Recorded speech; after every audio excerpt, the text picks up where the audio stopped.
Students, आता मागे आपण क्लासिफिकेशन ऑफ द प्लांटला स्टडी केला होता, बरोबर आहे. तर plant can be classified into the two sub division like cryptograms and the फिनोग्राम्स.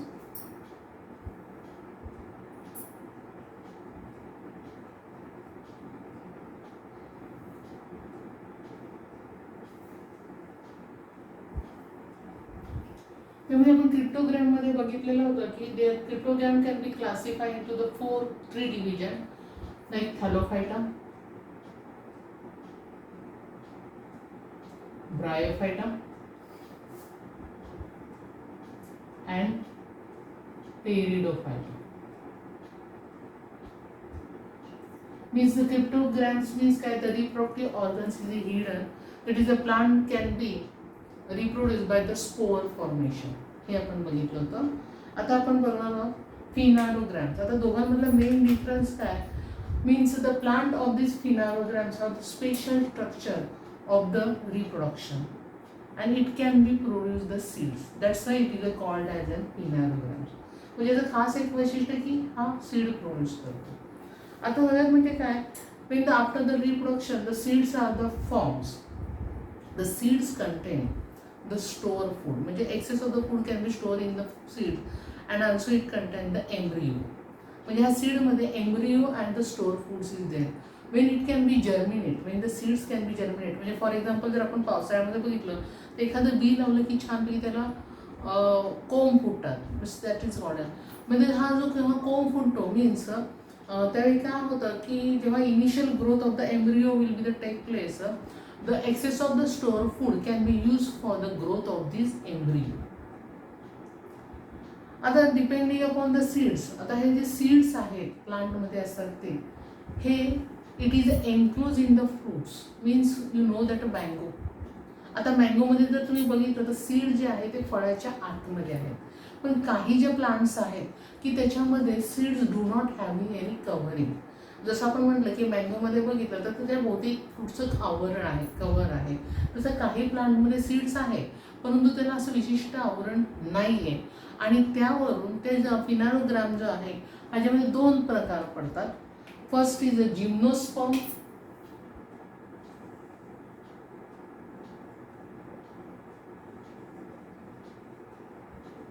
and second will be the angiosperm.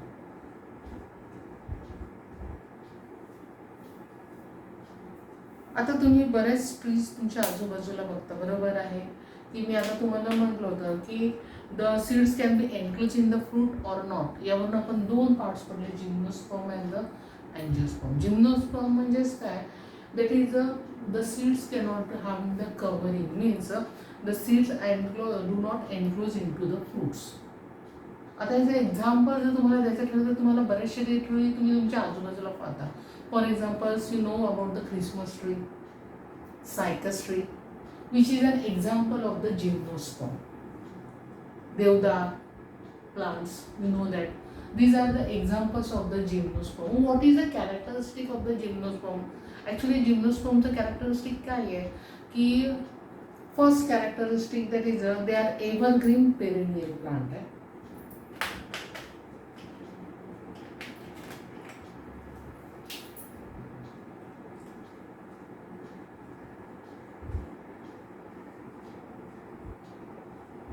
and woody plant. बरोबर आहे. देवदार, ख्रिसमस ट्री, सायकस ट्री. आता एव्हरग्रीन म्हणजे 12ही महिने एव्हरग्रीन असतं. पेरेनियल याचा अर्थ काय, बरीच वर्ष जगणार, बरोबर आहे. त्याचं एक्झाम्पल म्हणजे जिम्नोस्पर्ममध्ये the perennial woody plant is there's and the stems are the without branches. त्या स्टेमला कोणतेही ब्रांचेस नसतात.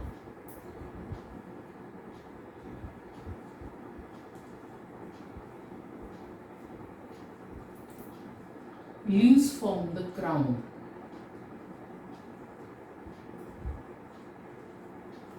तुम्ही सायकस ट्री बघितलेलं असेल, तुमच्या पुस्तकामध्ये पण दिलेलं आहे.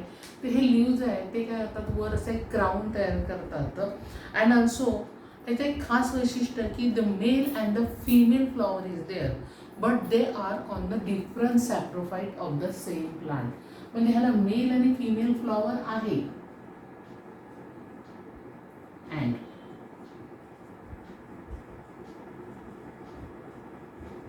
but they are in different saprophyte.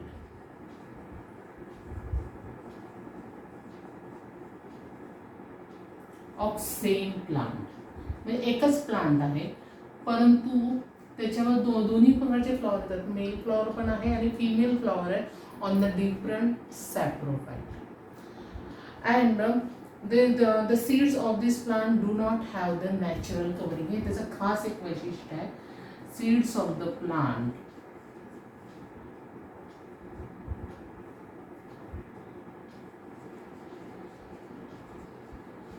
do not have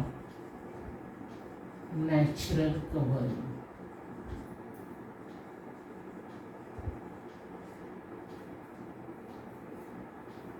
Means they do not form the seed fruits. जर त्याला नॅचरल कव्हरच नाही तर ते फ्रुट्स तयार होणारच नाही. Means it do not form the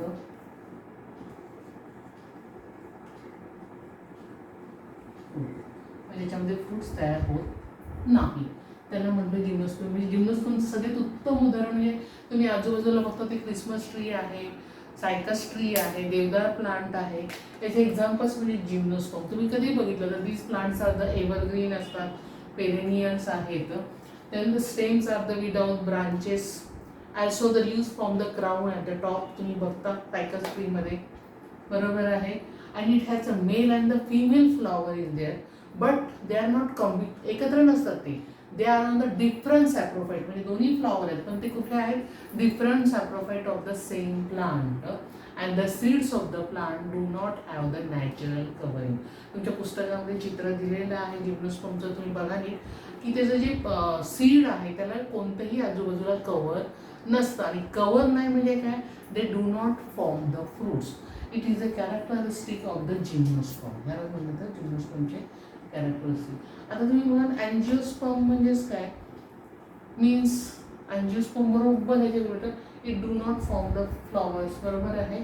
means this plants have the bear the flower as a reproductive organ. म्हणजे अँजिओस्पर्मचं खास एक वैशिष्ट्य म्हणजे मी जरा पुसते म्हणजे लक्षात येईल.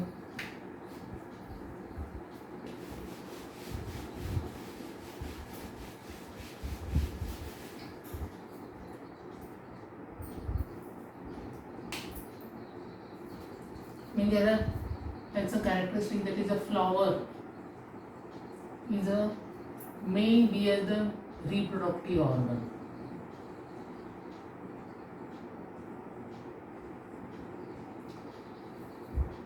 The flowers of the angiosperm are the main reproductive organs of the angiosperm. Angiosperm मधून ओळखायचं म्हणजे are the main reproductive organ means this flower can be developed into the seed. याचं कन्व्हर्शन सीड मध्ये होतं. हे लक्षात घ्या. Means these are it can be developed into the seeds means it can. आता तुम्ही बघता की पेरूच्या झाडाला अशी फुलं येतात आणि मग त्या फुलांचं कन्व्हर्शन फ्रूटमध्ये होतं. बरोबर आहे. Means the flowers can be develop into the fruit. And the seeds of these forms are within a cover of the fruits. Means within a fruit. म्हणजे सीड जे आहेत ते फळाच्या आतमध्ये असतात. मँगो म्हणा किंवा तुम्ही पेरू म्हणा याला मी बघितलं तर त्या बिया कशा असतात? आतमध्ये असतात. बरोबर आहे. Mean the seeds are form within a fruit. म्हणजे सीड तयार होतात पण ते कुठे असतात? विदिन अ फ्रूट्स असतात. It is a called as an angiosperm. म्हणजे त्याचा मेन फ्लॉवर हा रिप्रोडक्टिव्ह ऑर्गन आहे which is a convert in to the fruits and in the fruits the seeds in to it. म्हणजे त्याच्या आत within fruits. The seeds are within in the fruit is there. So mean the seeds are the covering. That's why it is called as an angiosperm. And gymnosperm मध्ये seed do not have the covering. That's why it is called as a gymnosperms. And seeds have the covering. So it is called as an angiosperms. आता the plant of the seeds जर observe केले तर it can be divided into the two parts. आता तुम्ही म्हणाल हे काय प्रकार आहे? आता फॉर एक्झाम्पल आता ह्याच्यामध्ये एक्झाम्पल जर आपण बरेचसे घेऊ शकतो. कॉटिलिडन म्हणजे समजा मी जर तुमच्या घरी वालाच्या बिया असतात. बरोबर. वाल माहिती आहे सगळ्यांना. बरोबर आहे. आता वाल जर भिजत घातले आणि मग त्याच्यावरचं साल काढलं तर किती बिया तयार होतात? बियाचे किती पार्ट्स इक्वल पार्ट तयार होतात? 2 इक्वल पार्ट्स तयार होतात. बरोबर आहे. Means it can form the 2 equal भाग. किंवा आपण शेंगदाणा बघा तसं हे केलं तर त्याचे 2 इक्वली पार्ट्स तयार होतात. मीन्स इट इज अ त्याला काय म्हटलं तर डायकॉटिलिडॉन. नंतर काही जे आहेत त्याचे दोन इक्वल पार्ट्स तयार होतात का? फॉर एक्झाम्पल तुम्ही ज्वारी घ्या, काही करा, त्याचे दोन इक्वल पार्ट्स तयार होतील का? नाही होणार आहे. म्हणजे इट इज अ मोनोकॉटिलिडॉन. म्हणजे depending upon the cotyledon, it depending upon the valves, it can be divided into the two parts, dicotyledon and the monocotyledons. Means dicotyledon means the seed can be divided into the two equal parts. म्हणजे याचं जे अँजिओस्पर्मचे पण दोन parts तयार झालेले आहेत, that is the dicotyledon and the मोनोकॉटिलिडॉन.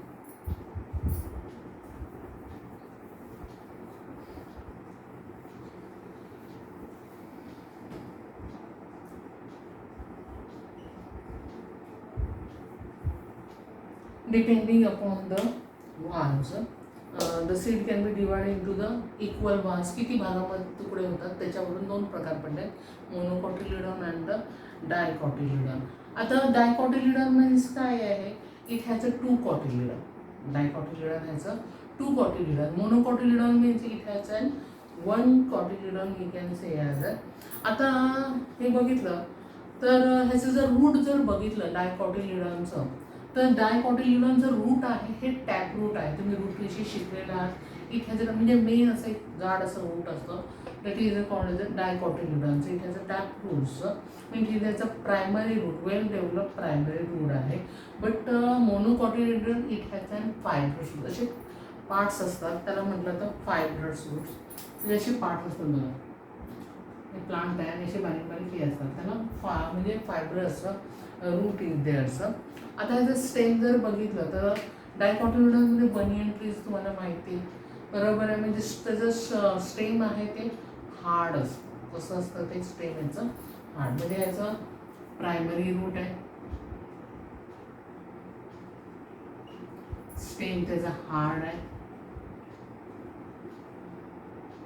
आणि याचा फायब्रस आहे.